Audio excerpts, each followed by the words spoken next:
Hello, people. My name's Georgia. I have a story of my own about my crazy mother-in-law and sister-in-law. I thought you guys would like this since it has lots of drama, with a hint of revenge. So I decided to tell you some gossip about my life with my in-laws. Me and my husband Leo are a two-person family right now. We are approaching our mid-30s but haven't had kids yet.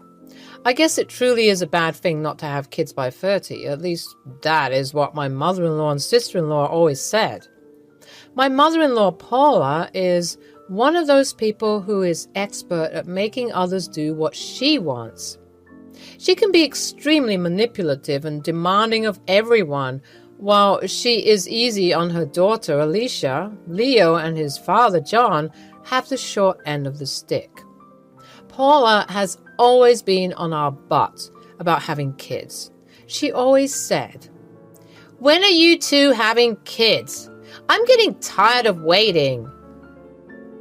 Paula, we just got married last year. We want to be properly settled before planning our future. We will need time. That is not acceptable at all. You guys should have kids right now. I know you're holding your womb hostage. Leo for sure wants to be a dad. Mom, what are you saying? It was a joint decision. We both want to advance our careers a bit before we have kids. We have to be sure that we're capable of having kids. All this is nonsense. Taking care of children comes naturally. It is not good enough excuse for you guys to not have kids.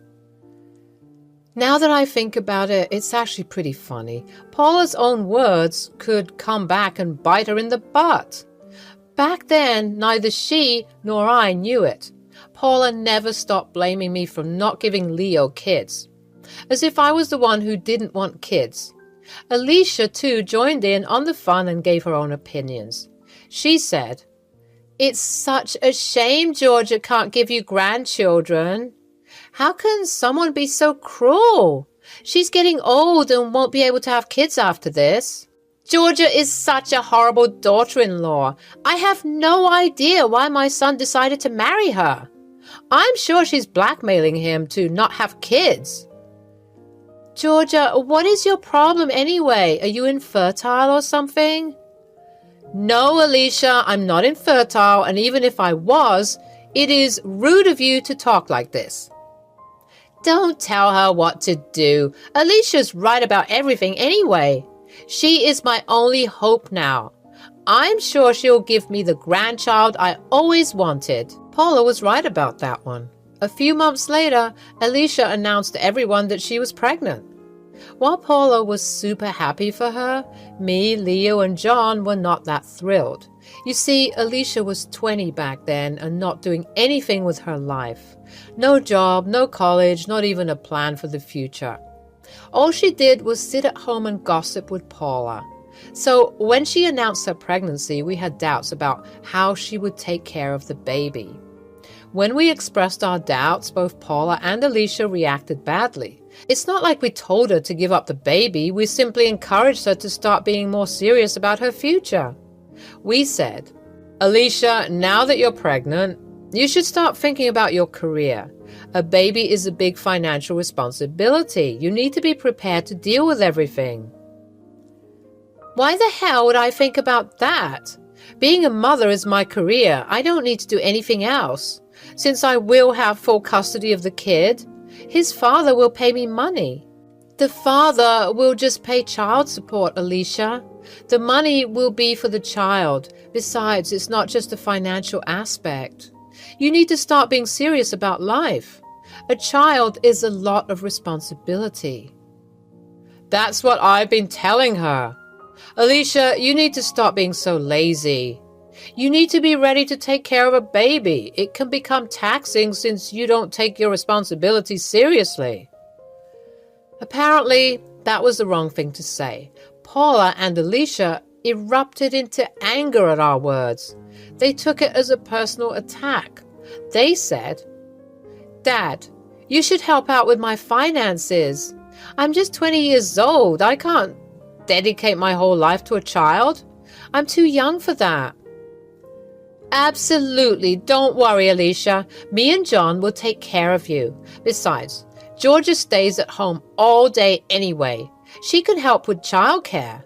It's not like she has anything better to do. Yeah, that will teach her how to be a good parent in the future. She sure needs the training. I was pretty stunned at their words. I had no idea why they thought I would agree to babysit a child when I knew nothing about it. Besides, I worked from home and took care of my household. In no way was I sitting idle and doing nothing all day. Back then, I had no idea what trap they were setting for me. I simply thought saying no would do the job. Well, I was wrong. Months passed and Alicia gave birth to a beautiful boy. Baby Andy was born, a pretty healthy child. Everyone in the family was elated. We were all very happy with having a child in the family. Paula was exceptionally happy to have a grandchild, and Alicia was proud to have the first grandchild of the family. However, soon it all became very overwhelming for them. Alicia was losing her mind just a mere week after Andy was born. This girl had no idea how much work a newborn comes with. John and Paula helped as much as they could. However, a mother's responsibility is always more. Soon enough, Alicia was regretting having a baby and started to shift all responsibilities to her parents. The problem was that Alicia and Paula also tried to make me and Leo take over a chunk of childcare. She called us and pestered us to watch the child. Since Leo worked long hours, they couldn't press him as much. However, they pretty much drove me crazy. They said, "You need to take care of Andy more. Poor Alicia is always tired of looking after the baby. Georgia, you should be helping out. Don't be so lazy and selfish." "Andy is a few weeks old, Paula. I do not know about taking care of a child. I have already told you that. Even Leo is the same as me." "Leo has work, so he gets a pass. You stay at home and do nothing. The least you can do is look after Andy in the morning. That way, I will have time to live my life a little. Every woman would want to look after a child. It's their job. You're being purposely difficult because I had my first grandchild." "Absolutely not, Alicia. No offense, but you are the one who chose to have a child. Paula and John help you out plenty. It's not my job to take care of your son." "How dare you say that? You are the aunt, and you should look after Andy. Alicia is just a young girl. You're old enough to look after a child. Don't give excuses." No matter how much I tried to make them understand, they wouldn't listen to me. In their eyes, I was a bitter old lady who would rather lounge around than take care of her nephew. I was getting pretty tired of their persistent bullying. However, I had no idea that things would get much worse. One day, I saw that I was added to a strange group chat. It was only me, Paula, and Alicia. I thought that it was really weird that they would add me to anything. I mean, it's not like we were all best friends. Then, the texts started to come in and I knew why I was in the group chat. They said, "Hey, Georgia, I was texting you to tell you that me and Mom will drop off Andy with you tomorrow. You need to babysit him till dinner." "You have to be kidding me. Andy is a newborn. You can't just leave him with me. I cannot look after him. I have work, plus I don't even know how to take care of a baby." "Well, I don't know that either, but I manage. You'll manage as well. I'll be at your house bright and early." No, I will not agree to this. You can't just leave your newborn with anyone at this stage. I'm not agreeing to this. Don't be a jerk, Georgia. My daughter is exhausted from looking after Andy, so we will go have some fun tomorrow. She is a young girl and needs her share of fun. You cannot deprive her of it. Now stop arguing because it won't work. We will drop off Andy with you tomorrow. No matter how many times I said no, they kept pestering me to accept. In the end, they stopped replying to my texts entirely. I was offended and pissed at the fact that they wanted me to be a standby parent. When I showed Leo the texts, he tried to play it cool. He said, "Don't worry about it, Georgia. I'm sure Mom and Alicia got your message. They will arrange something else." There is no way I'm taking care of a newborn, Leo. If they show up, I will turn them away. I can promise you that.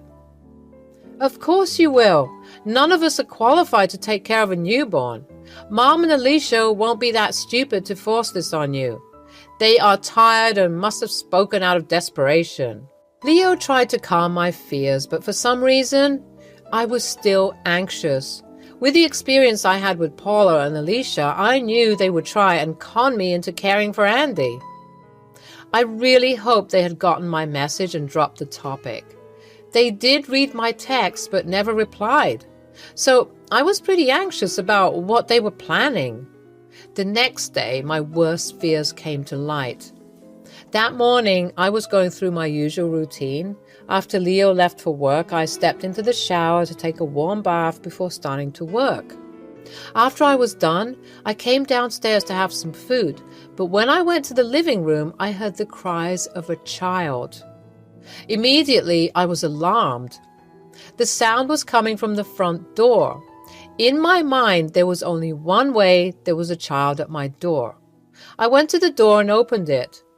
What I saw made my blood boil. Andy was crying in her car seat that was right on my driveway. Immediately, I took Andy in and kept him in the living room. It was freaking 100 degrees outside, so he must have been out in the sun for a while. I was furious. Andy didn't even have a diaper bag or formula with him. I had no idea what I should do. First, I called my neighbor who had a child. I begged her for some formula so that I could feed Andy. My neighbor understood my situation and came to give me some formula. She was the one who fed Andy and calmed him down. While she was with Andy, I decided to check the security cameras. Lo and behold, Paula was ringing the doorbell once and leaving Andy in the driveway. I was beyond mad.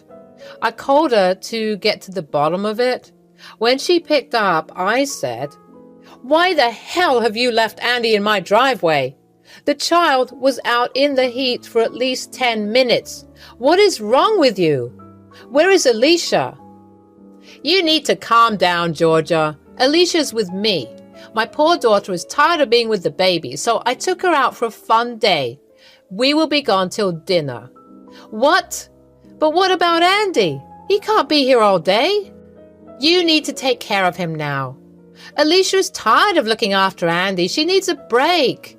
You are the aunt, so you better step up and help out. You sit at home and do nothing anyway." "You cannot do this, Paula. You are insane. This is child abandonment."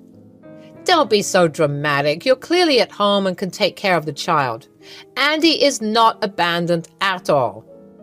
"Listen to me, Paula. I never signed up to take care of the child. You didn't even inform me when you dropped him off here. You and Alicia need to come back immediately or there will be consequences. We are already at a nail appointment. We have way too much planned today. Don't be a witch. Now, I'm going to hang up and turn off my phone so that we can have some fun. Bye." Saying that, Paula simply hung up on me. I was shocked by their irrational behavior. Alicia had also turned off her phone or blocked my number. After 15 minutes of trying to reach them, I was fuming. So I decided to make them face some serious consequences. First, I called Leo to put some sense into his head. When he picked up, I said, "Leo, your mom just dropped off Andy on our doorstep. She didn't even call me, just rang the doorbell and left." "What? Mom did that? You have to be kidding me. Where is Alicia? Did you call them?" "Yes, I did call them both. They're together and left for a nail appointment. They demanded that I take care of Andy. From what they said, they won't be back till the evening at least." Oh my God. They have gone freaking crazy. What do we do? "I'm going to call the police, Leo. They have abandoned their child on my doorstep. If we don't teach them a lesson, They will never learn. What they did today was unsafe and highly inappropriate. You're right about that, Georgia. Fine. Let me try and reach them. If they don't answer, you can call the police. After hanging up, Leo did try to reach Alicia and Paula. The calls never went through. Paula had only left him a message saying that I needed to stop being a witch and look after Andy. Leo was furious and told me to call the police. That started a chain of events that Paula or Alicia never predicted. I called the police and they were at the house in no time. After shaking them all the security footage and text messages, they called CPS and took the baby into their care. I knew that the police tried to get in touch with Paula and Alicia. Since they switched off their phones, the cops were forced to contact John. John did call me immediately after the police got in touch with him. He was at work and was forced to drive to the police station to get the baby and talk to the cops. When he called me, he said, "What is going on, Georgia? I got a call from the cops that Paula left him at your door." I'm extremely confused. Paula and Alicia are not picking up my calls either. Alicia and Paula left Andy on our driveway. I think Alicia was in the car with her. It's 100 degrees outside. Paula just rang the doorbell and left. I was in the shower and didn't even hear it. I found him when I heard him crying from my bedroom window. Shit. This is insane. I don't know what has gotten into them. Paula told me that you agreed to look after her. I had no idea she would do this. I would have stopped her. Hell, they left the child in this heat. I am sorry for calling the cops, John, but what they did risked the health and safety of Andy. He could have had some health consequences from being too long in the sun. What if I hadn't heard him? Georgia, you didn't have to apologize. You did the right thing. None of this is your fault. Don't worry. I have put up with Paula and Alicia's behavior for a long time now. I think it's time they have some punishment.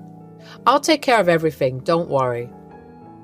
John hung up the phone and I could tell that he was pissed. Hell, all of us were, actually. Not only did I feel enraged at Paula for crossing my boundaries, but also at Alicia for casually abandoning a child. I may not have a child, but that doesn't mean I'm not worried about Andy. I would have gladly taken care of him if I was free and if he literally wasn't a newborn. Paula and Alicia pushed me too far, and now they would face the consequences. The day went by and Leo returned home from work. Just as we were about to have dinner, Paula showed up on our doorstep. She was literally pounding at our front door and begging to talk. When we opened the door, she fell on her knees and started to cry. She said, "Georgia, please tell the cops that you lied. Tell them that there has been a misunderstanding. They already arrested Alicia for child endangerment and neglect. They'll take me too once they find me. Even the CPS has gotten involved. Alicia will lose the baby. Please don't do this." Both of you belong in jail. You have absolutely no problem abandoning a child. Now you are here begging for mercy. I've put up with your boundary-stomping acts for so long. Today you crossed all limits and put a child in danger. We thought Andy was safe. You would have looked after him. I knew you wouldn't turn away a child, so I thought I could just drop him off and leave. This wouldn't have happened if you had just agreed to babysit. Stop blaming this on Georgia, Mom. You have some nerve trying to justify your actions. You left a baby out in this heat wave. You are a monster. Georgia is right. You belong in jail. As for Alicia, I am sure her ex would be a much better parent than her. She deserves to have Andy taken away. Don't say that, Leo. John has already told me that he won't help. He doesn't even want me in the house anymore. He's threatening to leave me. All of this can be solved if Georgia just talks to the cops and says that it was a misunderstanding. Paula kept crying and begging us. She wanted me to go to the cops and say that it was a misunderstanding, that it was my fault everything happened. Leo was getting extremely pissed, and so was I. Leo then threatened to call the cops to take her away. She got scared and left. In the aftermath of the police call, Paula was ultimately arrested when she tried to flee from the city. She was promptly put in jail, just like Alicia. No one from the family wanted to help them out. Even John said that they need to deal with their mess. Alicia was forced to give the cops her ex's information so that they could have the baby placed with him. But since he was out of state, they gave us Andy temporarily. John agreed that this would be the best solution at the moment. Andy stayed with us until his dad flew here the next day. He brought his lawyer so that they could get emergency full custody of the child. Paula managed to get bail for herself and Alicia, but they had no place to go. John kicked them out and told Paula that he would file for divorce. Since the house was in his name, they couldn't stay there for now. The duo came to us for help, but we didn't even open the door. Later, they managed to stay with a family friend. However, she only gave them a month to stay, so it looks like both Alicia and Paula would have to get jobs. It seems unlikely that Alicia will get anything more than just visitation for now. She's unemployed with no place to stay. CPS won't allow her to keep the baby, and neither will the courts. Me and Leo have both blocked their numbers, so we are currently staying away from the drama. Only the future will tell what comes out of this. However, we are sure both Paula and Alicia will have way more trouble than they have now.